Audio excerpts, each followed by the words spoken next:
Nous passons maintenant à la République démocratique du Congo. L'un des principaux opposants RD congolais, Martin Fayulu, a lancé un appel à manifester pour l'unité nationale et l'intégrité du pays. La marche prévue mercredi à Kinshasa a pour objectif de dire non à ceux qui convoitent les terres et les richesses de la RDC, a rappelé mardi sur Twitter Martin Fayulu, ancien candidat à la présidentielle qui conteste toujours l'élection de Tshisekedi. La semaine dernière, Martin Fayulu était allé encore plus loin lors d'une conférence de presse. Si aujourd'hui nous baissons les bras, demain nous n'aurons plus de pays.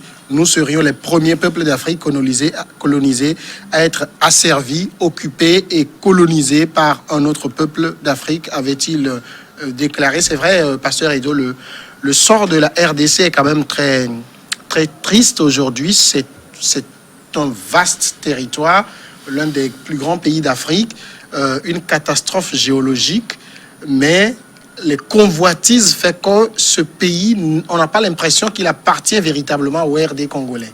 Oui, c'est vrai que le sort de ce grand pays, riche en ressources minières, aujourd'hui, n'a pas son destin en main. Son destin en main, d'abord, il faut partir des contingences même africaines. Parce que quand vous prenez la RDC, il y a le Rwanda, il y a le Burundi, il y a Ouganda, donc les pays limitrophes même qui s'accaparent même des richesses, des richesses avec des rebelles qui sont tout autour. Qui sont aux pays limitrophes, donc qui sont en mission pour ces pays-là. Donc les richesses de RDC profitent à plusieurs des pays limitrophes. Et sur le plan international, vous verrez des contingences internationales, tous les pays, que ce soit la Chine aujourd'hui qui est là, la France, les États-Unis, même la Russie. Donc vous voyez quand même que la RD Congo est tellement convoitée de telle sorte que les populations de ce pays même sont laissées à leur triste sort parce que des gouvernements qui ne sont pas arrivés quand même à pacifier et à unifier ce pays. Donc la plupart, le pays en lambeaux entre des rebelles qui se suicent et puis qui sont riches et qui ne veulent pas déposer les armes, bien sûr, avec le contrôle, avec l'appui de la communauté des pays occidentaux. Donc, c'est dire quand même que aujourd'hui, c'est vrai, ce qu'il est en train de dire, c'est un constat qui est général, donc qui est fait par tout le monde, que la RDC est vraiment convoitée, la RDC est vraiment en lambeaux. Qu'est-ce qu'il faut faire concrètement pour que ce pays puisse être pacifié, puisse unifié et que les richesses puissent réellement profiter aux citoyens. Donc c'est ça le problème. Donc une manifestation pour parler de l'intégrité territoriale, c'est tout à fait normal, mais est-ce que de manière précise et vraiment palpable, est-ce qu'on pourra avoir un résultat? Bon, il est parti d'un constat. Ce constat est fait par tout le monde depuis. Donc aujourd'hui, quels sont les remèdes nécessaires à pouvoir retrouver la RDC en tant qu'entité, en tant que pays de plus de 2 millions de kilomètres carrés. C'est un peu ça. Mais c'est triste pour ce pays qui peut facilement nourrir toute l'Afrique. Et nourrir toute l'Afrique. Voilà le sort dans lequel ce pays c'est vraiment dommage. Alors, quand Martin Fayulu faisait la conférence de presse la semaine dernière, là, il s'exprimait sur l'affaire d'une commune du Sud Kivu qu'on appelle Minembwe. Cette commune-là est dirigée par un maire et la grande partie de la communauté est issue des Banyamulenge, qui sont des Tutsis nés au Congo, mais dont les ancêtres avaient des origines rwandaises. Mais est-ce que c'est pas aussi des sujets très dangereux lorsque vous commencez par remonter dans l'ascendance des gens pour aller trouver si leurs ancêtres sont d'ici ou d'ailleurs? On est citoyen de la terre, après tout. Oui, citoyen de la Terre, là où c'est dangereux, c'est qu'on ramène, disons, la notion d'identité à un sujet assez délicat. Parce que on peut rappeler, disons, les origines, mais on ne sait pas les incidences de l'heure.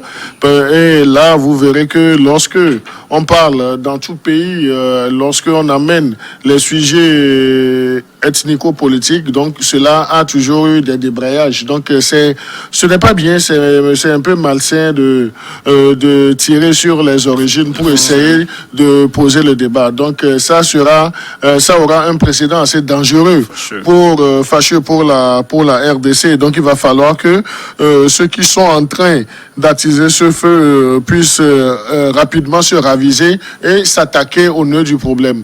La RD Congo, comme l'a dit monsieur l'adjoint au maire du Golfe 2, donc la RDC a des ressources intarissables, des ressources minières intarissables. Donc il va falloir travailler sur ce côté pour que cela puisse bénéficier aux populations. Maintenant, si on ne travaille pas cet aspect, donc on ne peut pas espérer un meilleur développement pour la RDC. La RDC est un pays assez riche, mais qu'est-ce que les politiques, qu'est-ce que les hommes, l'humain même fait de la RDC? Donc c'est que on est en train de galvauder. Donc on se focalise beaucoup plus sur l'accessoire alors qu'il y a l'essentiel. L'essentiel, c'est placer l'homme, grand H, au cœur du développement de toutes les actions. Mais que les ressources minières ne soient pas source de division pour le peuple de la RDC. Le président RD congolais, Félix Tshisekedi, disait il y a quelques semaines en Lingala, Banyamulenge, Bazali, Congolais. Ça veut dire les Banyamulenge sont des citoyens congolais. On a l'impression que c'est à lui que Martin Fayulu répondait. Pour lui, c'est aussi, j'allais dire, un nouveau débat politique sur lequel il va y avoir le président. Non, mais je crois quand même que Martin Fayulu est sur un terrain qui est glissant. Connaissant bien les populations de cette partie, la plupart sont des guerriers. Oui. Et quand on veut toucher à ces fibres ethniques, à fibres identitaires, je crois qu'il risque d'amener une autre guerre dans cette partie de RDC, alors que il est question aujourd'hui d'éteindre les guerres et de pouvoir pacifier. Puisqu'il parle de l'intégrité, on ne peut pas parler de l'intégrité territoriale et indexer certains qui sont sur le territoire comme étant des étrangers. Oui. Ce n'est pas du tout intéressant ce qu'il est en train de faire naître. Donc, il est question plutôt. C'est vrai quand même que c'est des jeux politiques. Est-ce qu'il est en train de vouloir dire s'il le fait ainsi, les Congolais de souche, les Congolais nés, qui sont nés sur les vrais, enfin, faut pas dire les vrais Congolais, mais est-ce que ils vont vouloir l'épauler pour pouvoir chasser les autres? Mais qu'est-ce que ça va créer? Puisqu'ils sont sur le territoire congolais pendant des années. Oui. Ils sont des Congolais. Ils ont certainement la nationalité congolaise. Bon, donc, c'est pourquoi c'est très dangereux de pouvoir tisser sur cette fibre-là et voulant peut-être contre-attaquer, répondre à Tshisekedi. Je crois qu'il n'a pas trouvé de mots justes. Les Banyamulenge sont des Congolais. Sont des Congolais, depuis l'histoire. Vous vous rappelez, depuis Mobutu, ce qui a même chassé, ce sont les Banyamulenge. Quand vous vous rappelez de l'histoire depuis en 97, quand le père de Désiré Kabila, quand Désiré Kabila a commencé à engager sa rébellion. Ouais. Donc c'est avec les Banyamulenge. Donc c'est des gens qui sont des guerriers. Donc aujourd'hui, commencer par les indexer comme n'étant pas des autochtones, je crois qu'il veut éteindre le feu, mais il est plutôt en train d'allumer une brèche d'attiser plutôt le feu qui ne pourra pas. Donc les Banyamulenge sont des Congolais, il faut composer avec eux. Si on veut la paix, je crois qu'il faut jouer avec eux, mais vouloir la paix et au même moment comme s'ils sont indésirables sur le territoire congolais, ce n'est pas le mot juste. C'est politique, mais c'est très glissant. C'est vrai qu'on a, au niveau de la RDC, je le disais tantôt, c'est un très grand pays avec une diversité ethnique et culturelle. Vous avez plusieurs parties du pays qui sont où habitent par exemple des Burundais, des Rwandais, des Ougandais, qui sont là depuis si longtemps que on les assimile finalement aux Congolais. Ouais. Oui, non, normalement, cela devrait être une richesse pour la RD Congo, parce que la diversité culturelle, c'est l'essence même d'une richesse. C'est la force. Oui, c'est une force, donc c'est une richesse. Donc là, mais ils n'ont pas su, disons, profiter de cette... Matérialiser cela, tirer profit de cette diversité culturelle. Donc là, lorsqu'on parle de la diversité culturelle, donc il faut faire des efforts pour ne pas aller sur le terrain de l'ethnicisme, parce que c'est dangereux d'identifier, disons, ces cultures. De vouloir catégoriser ou bien paramétrer les composantes de cette diversité culturelle. Oui. Mais malheureusement, donc c'est sur cette piste qu'ils sont en train d'aller. Donc c'est une piste assez dangereuse. C'est une richesse aujourd'hui, je le disais tantôt, pour la RD Congo, d'avoir, disons, cette multiplicité de cultures, d'expressions culturelles. Donc ça devrait être... Et vous verrez également que même au niveau de l'université d'Alexandrie, donc il y a des modules de formation qui portent sur la diversité culturelle. C'est parce que les Occidentaux ont déjà, disons, identifié, disons, cette diversité culturelle comme source de développement, comme source de richesse pour le pays, qu'ils ont déjà planifié des choses. Mais maintenant, si nous-mêmes, qui naturellement bénéficions de cette diversité culturelle, nous n'essayons pas de capitaliser cela, et on est en train de jouer avec, disons, ces richesses que nous avons dans nos pays. Donc là, je crois qu'on est en train d'amener le pays, disons, totalement à la dérive. Donc il va falloir que les hommes politiques puissent faire des efforts, et également, c'est là où on demande toujours au peuple de jouer son rôle de quelqu'un qui demande des comptes. Lorsque vous voyez que les hommes politiques vous amènent sur un terrain que vous ne souhaiterez pas, un terrain d'affrontement ou bien un terrain de guerre à court ou bien à long terme, donc demandez à ces hommes politiques d'arrêter. Et il faut, s'il faut aller sanctionner dans les zones, aller sanctionner ces personnes. Donc c'est la moindre des choses. Mais adopter une attitude passive et après crier que ce sont les hommes politiques qui l'ont fait. Mais les hommes politiques ne vivent que parce qu'ils ont, disons, c'est l'image de berger. Lorsque le berger n'a pas de troupeau politique, donc il ne peut pas se dire qu'il est un bon berger. Donc c'est que on doit arriver. Et cela n'est pas valable uniquement pour la RD Congo, c'est valable pour tous nos pays. Le principe de redevabilité. Donc, ceux qui sont aujourd'hui à la manette doivent librement, spontanément rendre compte de leur gestion. Mais s'il arrivait qu'ils sont réticents à rendre compte de leur gestion, donc on peut leur demander des comptes. Est-ce que le problème avec Martin Fayulu, ce n'est pas aussi qu'il ne sait plus aujourd'hui sur quelle corde jouer pour contester le président Tshisekedi? Non, je crois que, bon... Il est en train de jouer son rôle, son rôle d'opposant jusqu'à la fin. Jusqu'à la fin. Je crois qu'il va contester jusqu'au dernier jour de la fin du mandat. Du mandat de Tshisekedi. Ça, c'est tout à fait normal. Ça fait 2 ans déjà. Et c'est ce qui fait en Afrique le bon opposant de griffe. Donc, je crois quand même qu'il est en train de jouer son rôle. Mais je crois quand même que il n'a plus... On ne le voit, on n'est pas en train de le voir encore vouloir s'associer avec Tshisekedi pour gouverner. Donc je crois qu'il a déjà cette option-là est déjà exclue, est déjà exclue. Donc ce qu'il y a lieu de faire, c'est de continuer. Mais je crois qu'il y a lieu quand même qui fasse profil bas. Et que dans 2 ans et demi, naturellement, il y aura encore les élections. Bon, donc, mais il ne faut pas qu'il amène la RD Congo sur un autre terrain. Un autre terrain que nous qualifions tout à l'heure de glissant. Parce que on ne joue pas avec les Banyamulenge. Ceux qui connaissent bien la RD Congo peuvent faire l'histoire de ces Banyamulenge qui sont des guerriers de nature. Bon, donc, ce qui a lieu de faire, je crois que s'il n'a plus d'éléments d'appréciation pour continuer sa lutte en tant qu'opposant, il aurait pu se trouver une autre tâche, parce que moi, ce que je crains, on craint pour la RD Congo, c'est parce que la situation est toujours instable. La RD Congo, hein, on aurait aimé quand même qu'on sorte de ce quinquennat pour pouvoir réformer, revisiter l'histoire de ce pays pour pouvoir parler de redressement.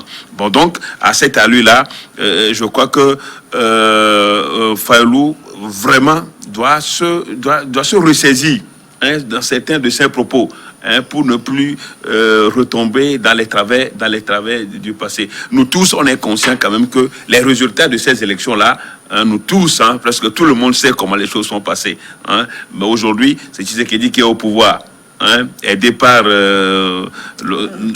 Kabila, soutenu par Kabila. Bon, donc, Fayulu, je crois, doit prendre son mal en patience que dans 2 ans, 3 ans, il y aura d'élections et qu'il aille à la conquête, qu'il continue pas à aller à la conquête de l'électorat, avec des arguments solides, convaincants, qui puissent attirer encore beaucoup de militants et que dans les années, au temps des élections, qui puissent vraiment mobiliser les gens pour les résultats, pour les procès verbaux et puissent avoir les résultats comme cela doit. Donc, la RD Congo est tellement c'est fragile, est encore fragile. Donc, vraiment, nous, tout ce qu'on peut lui demander, c'est de s'assagir et de savoir que demain sera mieux. Non, je crois que le pasteur Dokomi a eu le courage de donner les conseils politiques qu'il fallait. Donc, lorsqu'il parle d'un leader politique qui doit s'assagir. Donc, je crois que cela est valable dans d'autres pays également. Qu'il ait le courage aussi de dire à M. Agbomey Kodjo de s'assagir et d'adopter les mêmes types de conseils. Sur le dossier du Togo. Non, mais c'est le rapprochement du moment où nous sommes en politique. Donc, les conseils que vous venez de donner à Martin Fayulu sont également valables pour Agbomey Kodjo, si vous pouvez avoir ce courage-là. Mais je crois que seulement le 22 février dernier, donc c'est relativement... Donc, vous attendez que ça fasse aussi 2 ans d'avant. Non, je ne souhaite pas.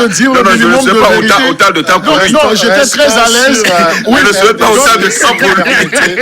Restons sur la RDC. Oui.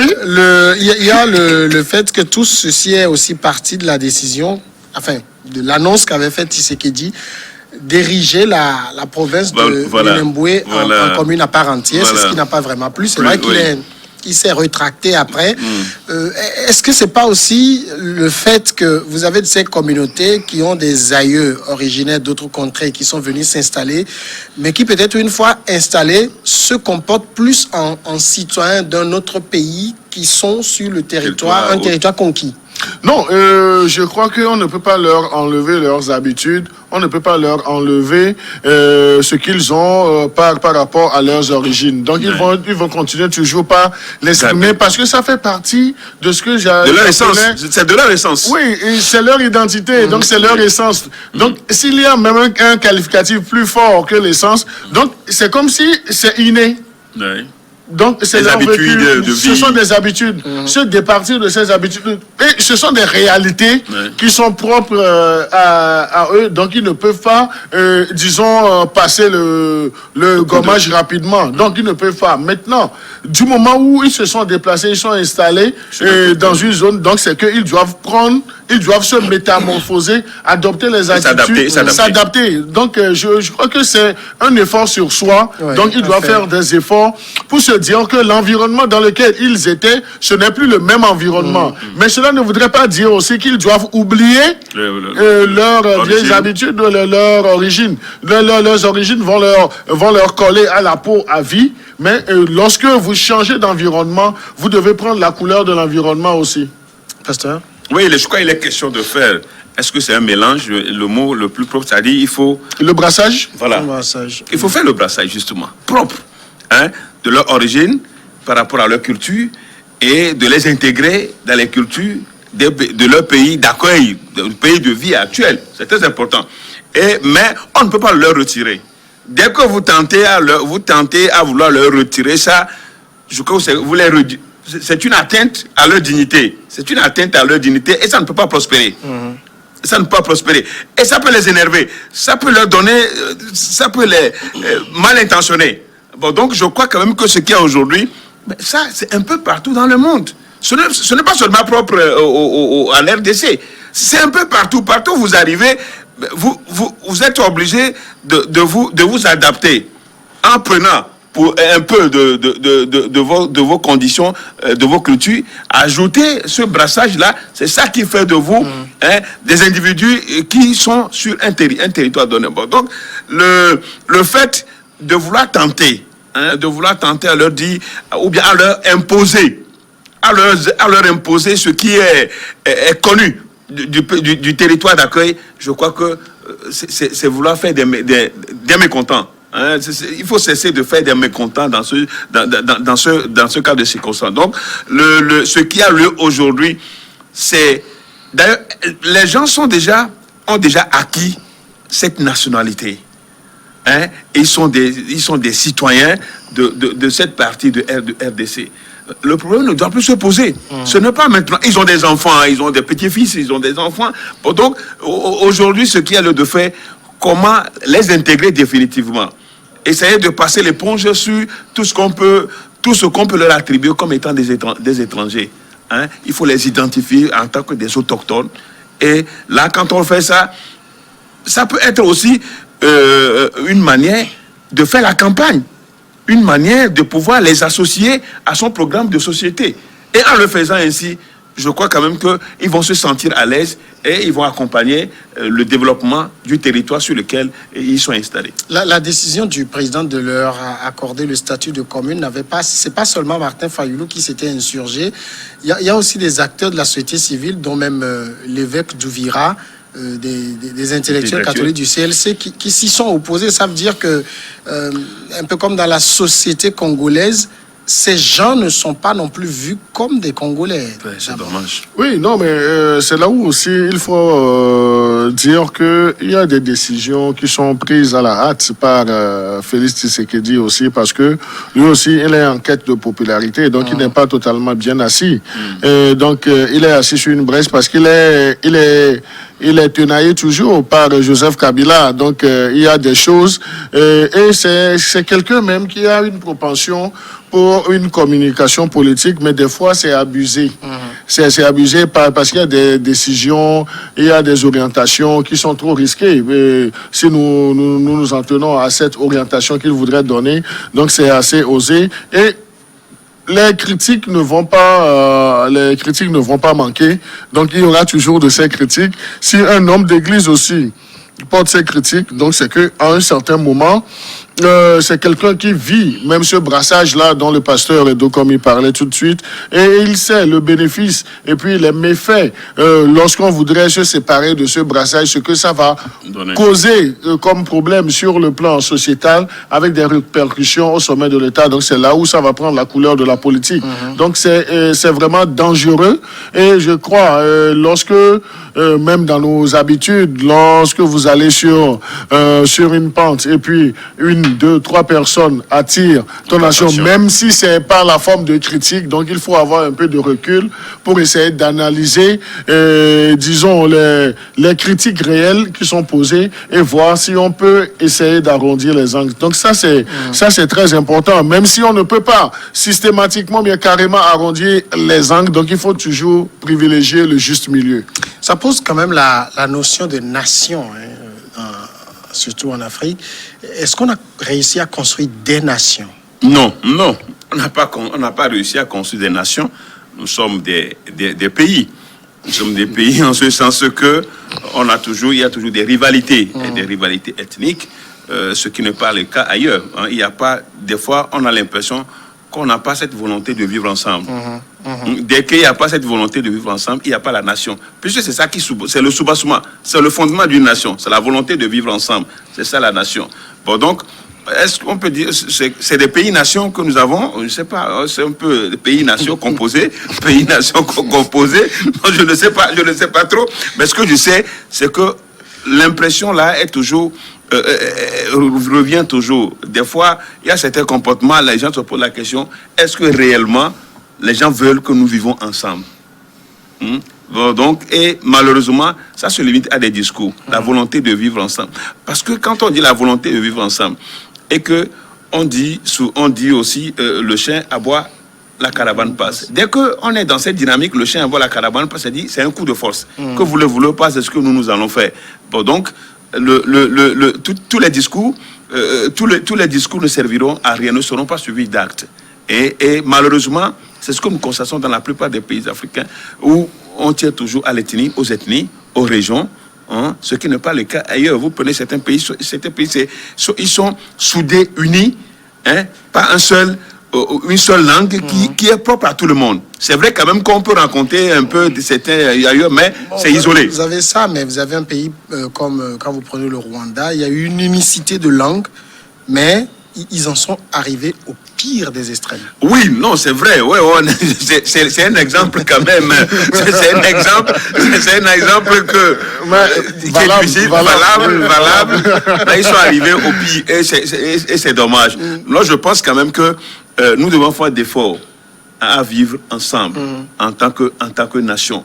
Et ça, c'est des politiques. Hein, c'est des politiques souvent qui tirent sur des ficelles, hein, pour départager, hein, pour diviser, pour déchirer la société. Et ça, tant qu'on sera en train de faire ce discours-là, la nation va être très loin, très éloignée de nous. Credo.